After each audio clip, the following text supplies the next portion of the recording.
Hi, this is Bedrest Coach Darline Turner, owner and founder of Mamas on Bedrest and Beyond, and welcome to our video blog.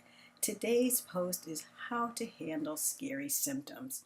It comes from a question that I received from Mama on Bedrest, Catlin, and she writes, "Hello, at 24 weeks and at 27 weeks, my blood pressure measured 136/76, then 142/82. And since then, they've found significant amounts of protein in my urine. They don't seem concerned with bed rest or changing anything in my regular routine, but of course I want what is best for my baby. I need a second opinion because personally I thought avoiding work in stressful situations would increase my chances of keeping her in the womb until 37 weeks, but they don't seem concerned." Well, Catlin, this is a really interesting question and one that's being debated far and wide as to what is the proper treatment of women who have symptoms such as yours.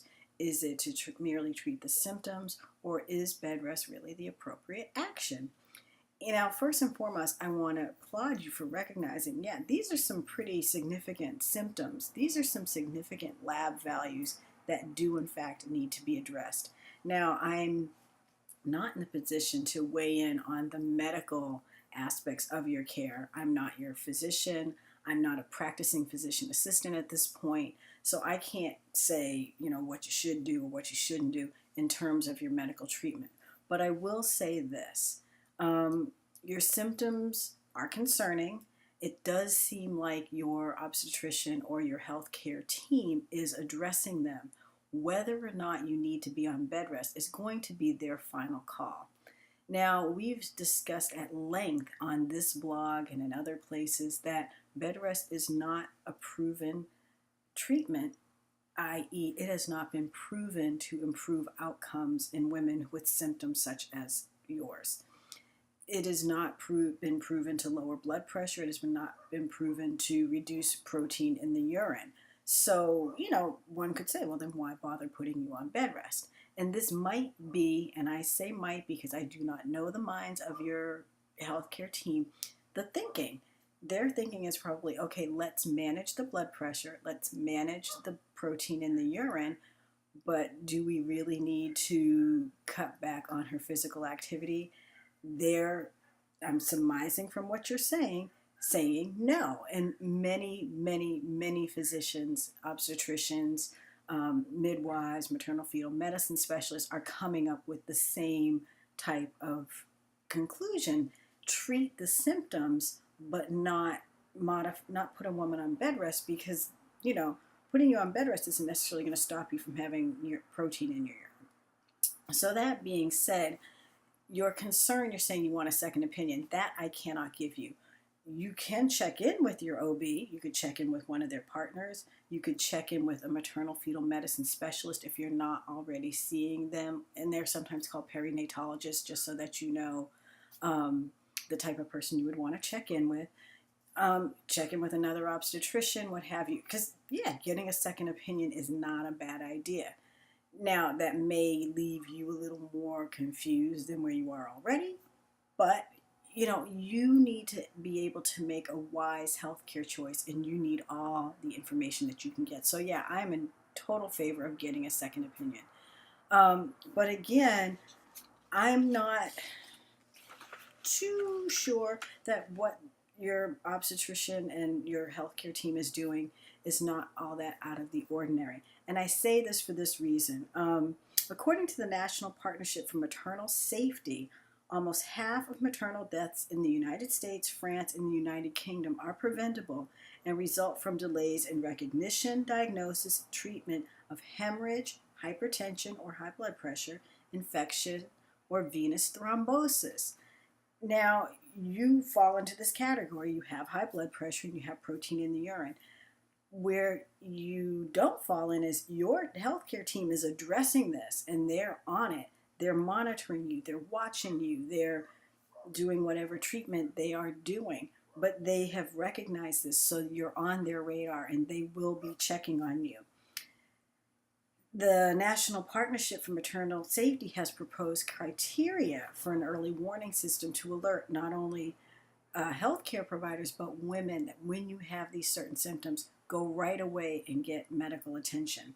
So their proposal for warning signs and symptoms was published on September 5th in 2014 in the Green Journal, the Journal of Obstetrics and Gynecology. And here's what they came up with, and I will list this in the header to this blog post. Heart rate, which is less than 50 or greater than 120 beats a minute. So if your heart's racing or if it slows down, get it checked. Systolic blood pressure, meaning the top number of your blood pressure, less than 90 or greater than 160. The diastolic blood pressure or bottom number, greater than 100. Respiratory rate, less than 10 or greater than 30 breaths per minute. So if you're really just kind of not breathing very much or panting almost, you need to get checked out. Oxygen saturation on room air at sea level of less than 95%. Now, you know, sometimes you go in and they put the little thing on your finger. They're measuring your oxygen saturation. If it's less than 95% on room air at sea level, that's concerning because you should be able to fully oxygenate, and that could mean something's going on. Presence of oliguria, meaning you're not peeing. Less than 35 milliliters per hour for more than 2 hours. So if you're not putting out a lot of urine, that's worrisome. Or maternal agitation, confusion, or unresponsiveness. Those are pretty self-explanatory. Also, patients with pre-eclampsia, which is, elevated blood pressure, protein in the urine, swelling of hands, feet, facial features, who report non-remitting headache or shortness of breath also require immediate attention. So this is the criteria list that they have put together, that if a woman notes any of these symptoms, she should go pretty much to the emergency room and be checked out, or at the very least call her obstetrician and say, hey, I'm having these symptoms, do you want me to come into the office? That's first line. If you can't get them, or you're just really feeling unsteady or ill, go to the emergency room, and that's their recommendation. So Caitlin, in response to your question, I can't say that I would be worried that you're not on bed rest. I think I would be more concerned if you had these symptoms and your obstetrician was saying, well, we're not going to do anything about it. That does not seem to be the case. My suggestion to you, not a recommendation, but a suggestion, is to have a frank discussion with your obstetrician and say, hey, I know other women who've had these symptoms, they've been put on bed rest, or I'm concerned that I have these symptoms and my baby's not going to make it to 37 weeks. I know 37 weeks is that magical time. I'm concerned. Have that frank discussion with your obstetrician and ask them point blank, what do you intend to do about my high blood pressure and the protein in my urine? What is your treatment plan? What is your plan? How are you going to deal with this? How are you going to get me and my baby to 37 or better, 39 weeks of gestation, so that we're both healthy and we both come out of this whole pregnancy safe? That's my suggestion / recommendation to you. Have that point blank discussion. Be blunt. Don't hedge like, well, I was wondering. No, you're not wondering. You want to know, what is your plan? What do I need to do? How are we going to get me and my baby to 37 to 39 weeks of gestation, happy, healthy, safe, and both thriving? So Caitlin, I really want to thank you for reading my blog and also posting this question, because it's really, really important. And I'm really happy that the national, I want to get it right, National Partnership for Maternal Safety has proposed these criteria so that women know, if you're not feeling well and you have any of these symptoms, it's not all in your head. You're not being alarmist. You're not being like hypochondriac. These are serious. Go get it checked out.